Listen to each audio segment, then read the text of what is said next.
जिस शख्स के सजदे में मैंने अपनी पूरी दुनिया बिछा दी थी, जिसे मैं अपना मजाजी खुदा कहती थी, उसी ने भरी महफिल में मेरा सौदा कर दिया।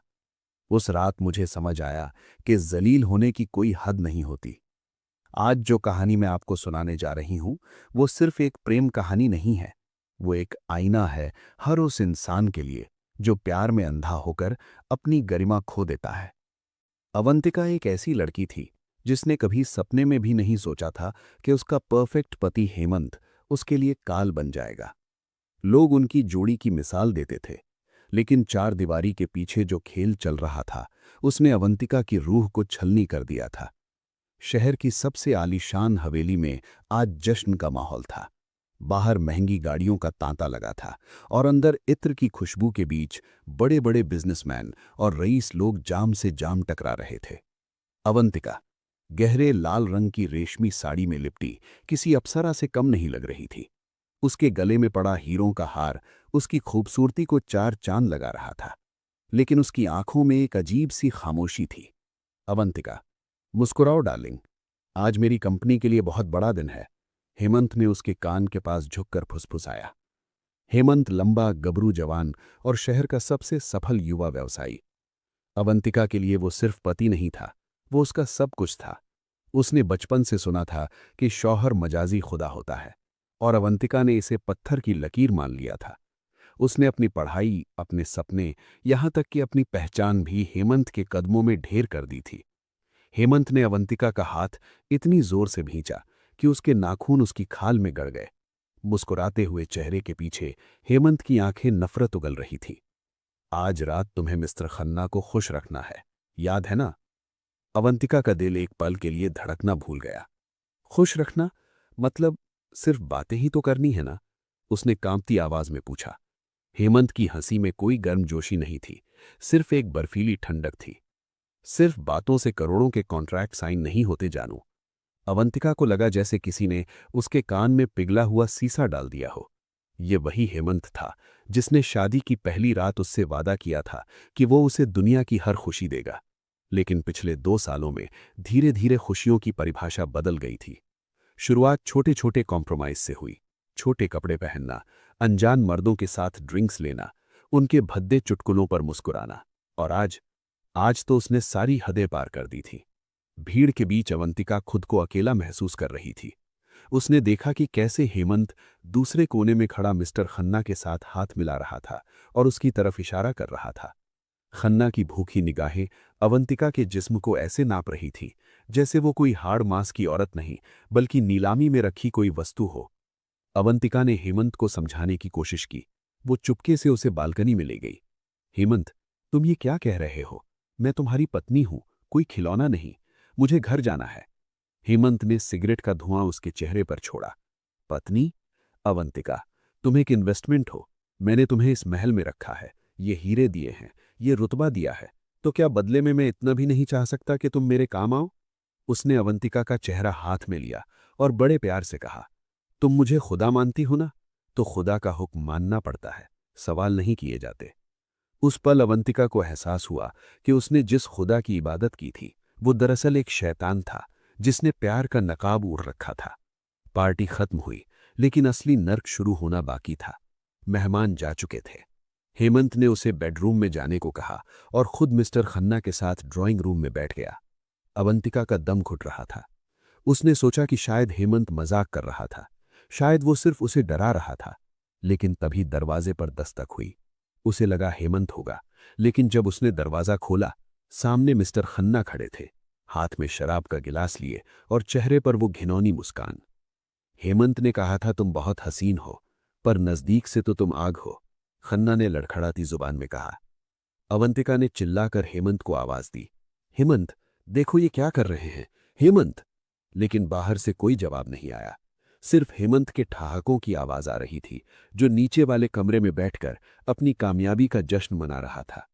उसने अपनी पत्नी की इज्जत की कीमत पर एक बड़ा बिजनेस प्रोजेक्ट हासिल कर लिया था। अवंतिका ने खन्ना को धक्का दिया और भागकर नीचे गई। उसने देखा हेमंत फोन पर किसी से बात कर रहा था। हाँ भाई, काम हो गया। खन्ना बहुत खुश है। अब टेंडर हमारा ही है। अवंतिका के पैरों तले जमीन खिसक गई। उसने हेमंत का कॉलर पकड़ लिया। तुमने मुझे बेच दिया अपने फायदे के लिए। हेमंत ने उसे एक जोरदार तमाचा जड़ा। अवंतिका फर्श पर गिर गई। बेचा नहीं है, इस्तेमाल किया है। और याद रखना, अगर तुमने शोर मचाया तो तुम्हारी वो पुरानी तस्वीरें वायरल करने में मुझे देर नहीं लगेगी, जो मैंने तुम्हारी मर्जी से खींची थी। अब चुपचाप ऊपर जाओ और अपना फर्ज निभाओ। उस काली रात ने अवंतिका को दो रास्ते दिए, या तो वो दम तोड़ दे, या फिर वो एक ऐसी आग बने जो हेमंत के इस झूठे साम्राज्य को जलाकर राख कर दे। लेकिन जब उसने अलमारी से वो पुरानी फाइल निकाली तो उसे एक ऐसा सच पता चला जिसने साबित कर दिया कि हेमंत सिर्फ एक बुरा पति नहीं था, वो एक कातिल भी था। अवंतिका को लग रहा था कि वो सिर्फ एक टूटे हुए दिल के साथ जी रही है, पर उसे नहीं पता था कि वो एक ऐसे जाल में फंसी है जहां से बाहर निकलने का रास्ता सिर्फ मौत के दरवाजे से होकर गुजरता है। आज आप जानेंगे हेमंत का वो चेहरा जिसे देखकर शैतान भी रास्ता बदल ले। उस काली रात के बाद अवंतिका के लिए सूरज की पहली किरण भी मातम जैसी थी। मिस्टर खन्ना जा चुका था और हेमंत ऐसे सो रहा था जैसे उसने दुनिया का सबसे नेक काम किया हो। अवंतिका के जिस्म पर जख्म कम थे, लेकिन उसकी रूह पर जो नीले निशान पड़े थे वो कभी नहीं भरने वाले थे। उसने तय कर लिया था कि वो अब एक पल भी इस घर में नहीं रहेगी। उसने अपना सूटकेस निकाला, लेकिन जैसे ही उसने अलमारी खोली उसकी नजर एक छोटी सी काली डायरी पर पड़ी जो लॉकर के पीछे दबी हुई थी। डायरी के पहले पन्ने पर हेमंत की लिखावट नहीं थी। वहां लिखा था, हेमंत खुदा नहीं, जल्लाद है। अगर कोई इसे पढ़ रहा है तो समझ लेना कि मैं अब इस दुनिया में नहीं हूं। ये डायरी हेमंत की पहली पत्नी माया की थी। अवंतिका के हाथ कांपने लगे। दुनिया जानती थी कि माया की मौत एक कार एक्सीडेंट में हुई थी, लेकिन डायरी की हर सतर लाइन एक अलग ही कहानी बयां कर रही थी। माया ने लिखा था कि कैसे हेमंत ने उसे भी इसी तरह बिजनेस डील्स के लिए इस्तेमाल किया था, और जब माया ने विरोध किया और पुलिस के पास जाने की धमकी दी तो हेमंत ने उसे ठिकाने लगाने का प्लान बनाया। डायरी का आखिरी पन्ना आधा फटा हुआ था, जिस पर खून के सूखे धब्बे थे। उस पर लिखा था, वो मुझे बेसमेंट में ले जा रहा है। वो कह रहा है कि यहां कोई मेरी आवाज नहीं सुनेगा। अवंतिका को याद आया, इस हवेली का बेसमेंट हमेशा बंद रहता था।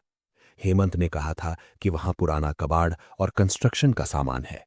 लेकिन आज अवंतिका के अंदर की डरी हुई औरत मर चुकी थी और उसकी जगह एक प्रतिशोध लेने वाली रूह ने ले ली थी।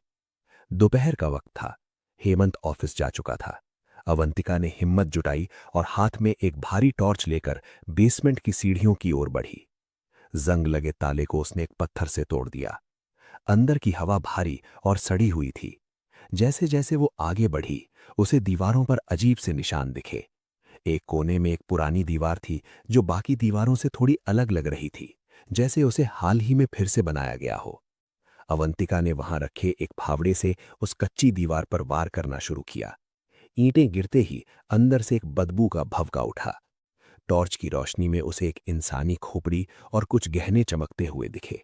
ये वही गहने थे जो अवंतिका ने माया की पुरानी तस्वीरों में दिखे थे। लेकिन ट्विस्ट ये नहीं था कि माया की लाश वहां थी। ट्विस्ट ये था कि उस कंकाल के बगल में एक छोटा सा नन्हा कंकाल और भी था। माया उस वक्त गर्भवती थी। हेमंत ने ना सिर्फ अपनी पत्नी को मारा था, बल्कि अपने ही होने वाले बच्चे की कब्र भी उसी दीवार में चुन दी थी। ढूंढ लिया तुमने? एक ठंडी भारी आवाज अवंतिका के पीछे से आई। अवंतिका का खून जम गया। उसने मुड़कर देखा, हेमंत सीढ़ियों पर खड़ा था। उसकी आंखों में वो प्यार नहीं था जिसके लिए अवंतिका मरती थी। वहां सिर्फ एक शिकारी की चमक थी।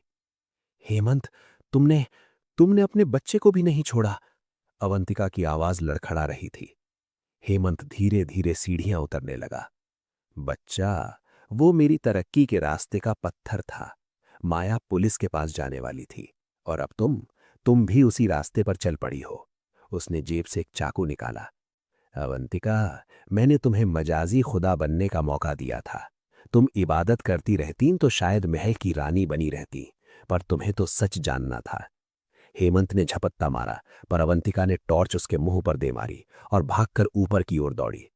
वो घर के मुख्य दरवाजे तक पहुंची, पर वो बाहर से लॉक था। हेमंत पीछे से आ रहा था। उसके जूतों की आवाज पूरे हॉल में गूंज रही थी। Tap tap tap. भागकर कहाँ जाओगी? ये शहर, ये पुलिस, ये कानून, सब मेरी जेब में है। हेमंत पागलों की तरह हंसने लगा। अवंतिका किचन में घुसी और खुद को अंदर से लॉक कर लिया। उसके पास कोई रास्ता नहीं था। उसने अपना फोन निकाला पर नेटवर्क गायब था। हेमंत ने जैमर ऑन कर दिया था। हेमंत किचन के दरवाजे पर कुल्हाड़ी से वार कर रहा था। दरवाजा टूटने ही वाला था। अवंतिका ने अपनी आंखें बंद की और हाथ में अपनी मां की दी हुई एक छोटी सी चीज को मुट्ठी में भींच लिया। अगर तुम खुदा हो हेमंत, तो मैं वो तबाही हूं जो तुम्हारे अर्श को फर्श पर ले आएगी। जैसे ही दरवाजा टूटा और हेमंत अंदर घुसा, अवंतिका ने कुछ ऐसा किया जिसकी उम्मीद एक सती सावित्री पत्नी से कभी नहीं की जा सकती थी। उसने गैस का नॉब पहले ही खोल लिया था और हाथ में एक लाइटर ले रखा था। अवंतिका ने गैस ऑन कर दी थी और हाथ में लाइटर था। क्या एक औरत अपने आत्मसम्मान के लिए खुद को राख कर लेगी? या फिर मजाजी खुदा कहने वाली ये पत्नी अपने उस नकली भगवान का वध करेगी? आज इंसाफ होगा, और वो भी ऐसा कि आपकी रूह कांप जाएगी। किचन का दरवाजा टूट कर गिरा। हेमंत हाथ में कुल्हाड़ी लिए अंदर दाखिल हुआ। उसकी आंखों में दरिंदगी थी। खत्म खेल अवंतिका, अब तुम भी उसी दीवार का हिस्सा बनोगी। अवंतिका ने मुस्कुराकर लाइटर जलाया। हेमंत, मैंने तुम्हें खुदा माना था, और खुदा को कुर्बानियां पसंद होती हैं। आज मैं अपनी मोहब्बत की कुर्बानी दूंगी। जैसे ही लाइटर की लौ गैस के संपर्क में आई, एक जोरदार धमाका हुआ। आग की लपटों ने किचन को घेर लिया। हेमंत पीछे की ओर फेंका, उसकी शर्ट में आग लग चुकी थी। वो चिल्लाता हुआ बाहर की ओर भागा। लेकिन अवंतिका? अवंतिका कहीं नहीं थी।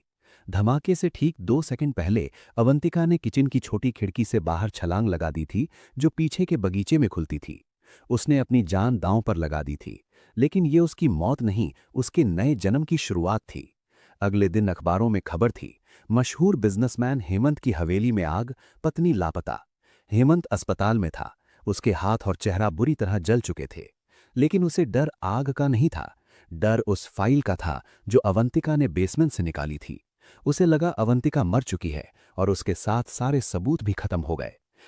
3 हफ्ते बाद जब हेमंत ठीक होकर घर लौटा, तो उसे अपनी बेड पर एक लिफाफा मिला। अंदर वही डायरी थी, माया की डायरी, और उस पर ताज़ा खून से लिखा था, खुदा कभी मरता नहीं हेमंत, वो हर बार इंसाफ करने वापस आता है। हेमंत की रातों की नींद उड़ गई। उसे हवेली के सन्नाटे में पायल की आवाजें सुनाई देने लगी। उसे लगने लगा कि माया और अवंतिका की रूहें उसे बुला रही हैं। वो पागलपन की हद तक डरने लगा। उसने भारी सुरक्षा लगा दी, लेकिन साया तो घर के अंदर ही था। एक दिन अचानक पुलिस हेमंत के घर पहुंची। वारंट हाथ में था। आरोप, माया की हत्या और अवंतिका का उत्पीड़न। हेमंत ने हंसते हुए कहा, सबूत कहाँ है? अवंतिका मर चुकी है और माया का कोई निशान नहीं है। तभी कोर्ट रूम का दरवाजा खुला। व्हील चेयर पर एक औरत अंदर आई। उसका चेहरा ढका हुआ था। जब उसने नकाब हटाया तो पूरा कोट सन्न रह गया। वो अवंतिका थी, लेकिन उसका चेहरा आधा जला हुआ था, उस धमाके की निशानी। अवंतिका ने गवाही दी, लेकिन उसने सिर्फ अपनी कहानी नहीं सुनाई। उसने कोर्ट के सामने एक पेन ड्राइव पेश की। उस रात जब हेमंत मिस्टर खन्ना के साथ अपनी पत्नी का सौदा कर रहा था, अवंतिका ने अपने गले के हीरों के हार में लगे हिडन कैमरे से सब कुछ रिकॉर्ड कर लिया था। उसने साबित कर दिया कि हेमंत एक सीरियल प्रेडेटर था, जो शादियों का इस्तेमाल सिर्फ अपनी बिजनेस डील्स के लिए करता था। हेमंत को उम्र कैद की सजा सुनाई गई। जेल जाने से पहले अवंतिका उससे मिलने आई। अब वो डरी हुई लड़की नहीं थी, वो अब एक सशक्त औरत थी। हेमंत ने घृणा से कहा, तुम जीत गई अवंतिका, पर तुम भी आधी जल चुकी हो। तुम्हें अब कौन प्यार करेगा? अवंतिका मुस्कुराई और जो उसने कहा उसने हेमंत के होश उड़ा दिए। हेमंत, तुम्हें लगा कि उस रात किचन में धमाका सिर्फ एक इत्तेफाक था? नहीं, वो धमाका मैंने किया था, ताकि दुनिया की नज़र में मैं मर जाऊं और तुम्हारी पूरी सल्तनत को चुपके से तहस नहस कर सकूं। और मिस्टर खन्ना, तुम्हें क्या लगा वो मेरे साथ था? नहीं हेमंत, खन्ना मेरा सगा मामा है। हमने मिलकर तुम्हें जाल में फंसाया था। तुम्हारी सारी जायदाद, तुम्हारे सारे शेयर्स अब माया के उस ट्रस्ट के नाम हैं जो बेसहारा औरतों की मदद करता है। अब तुम एक भिखारी हो।